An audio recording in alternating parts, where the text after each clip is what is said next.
Welcome to another mega exciting 5-minute auto pairing. Let's see. Play Bishop D6 system.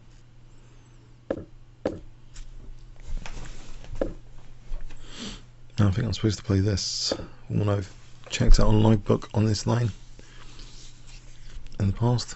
Not now. I haven't got Livebook open at the moment. That'd be cheating. No, I remember because there's one IM that plays this and I wanted to just check. So it's just a stop knight c4 because otherwise he's just grabbing the dark square bishop. I know it looks crazy, but there's a logic to it. Just the stop knight c4. And I know this one looked a bit crazy, but it's if white's going to double pawns, it's not a big deal because it opens up the bishop here. To have the bishop there temporarily inconvenienced. Okay. Aha. Right. Don't think this is so problematic at the moment. I think Queen E7. I'm wondering C6, drop the bishop back, D5. Alternatively, is that too slow? I don't know. Maybe A6, B5, bishop B7. Why would C6 be better than A6, B5? I'll give the bishop reverse gear. Actually, so I'll do this. Bishop C7, D5.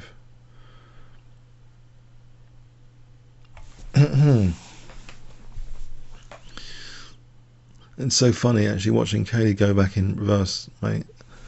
Dog reducing ridgeback. Very large. It's funny when they have to go in reverse. So anyway, that thought just occurred to me. Okay, so the bishop's going in reverse here. D5. Okay, so D5 coming up. Is that so bad? The bishop's blunted for a moment. It's some way away from a later C4 CD for that C file. So this looks, I would say nice actually. Can't I just weaken some squares? Aha.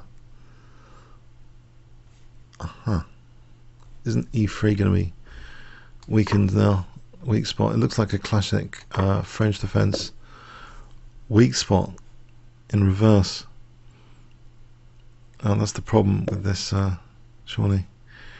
In fact, I can't take that, okay, because his bishop's supporting that. Okay, that's a pain. Queen E6 or knight E4 or rook E7 just to support F7. Then there might be knight E4 and F6. Yeah, I think I'll do it like that. Mind you, then there's bishop A3 on the cards. Right, so it's officially tricky.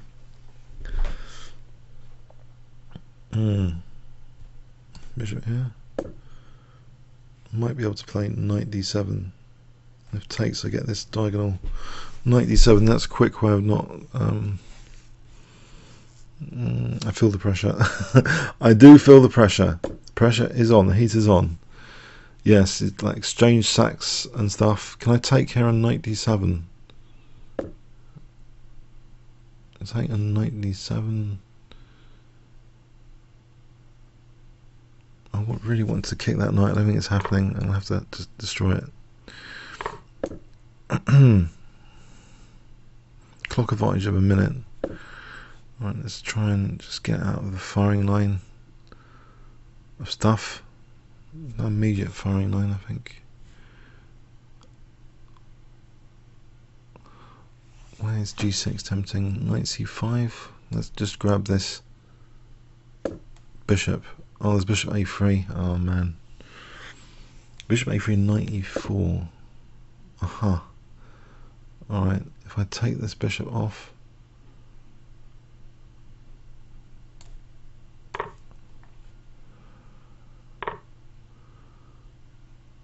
Am I in big trouble?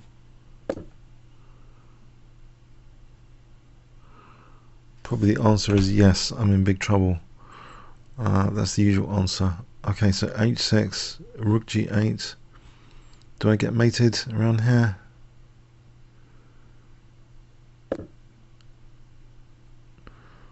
I don't like this defensive stuff.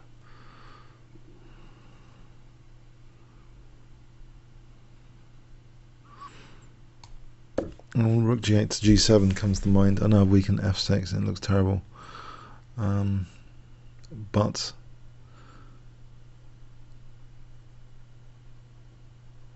actually there's also rook f7 for e6 check, which he plays immediately.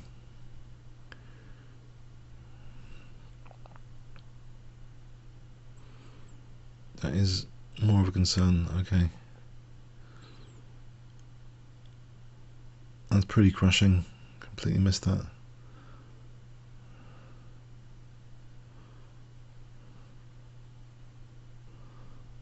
That's a bit sad. It's basically a game winner, I think.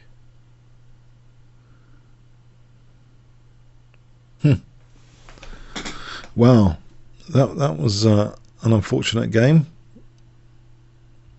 Yeah, I think that's a game winner. Okay. Yeah.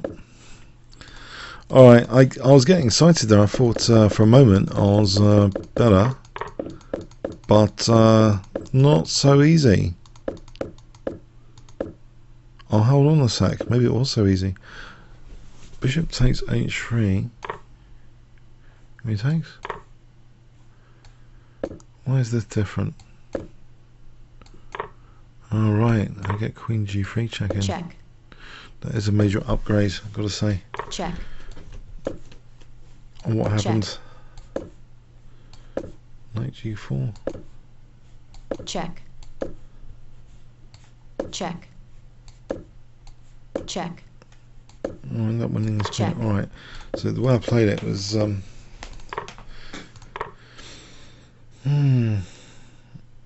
giving this knight e5. Yeah, knight e4. All right. So knight e5 is actually a major. Like it seems like a major positional threat. So knight e4. Right here, I can play f6 quite safely. But the way I played it, I can't do that. I've made things a lot worse. It seems it's only getting difficult.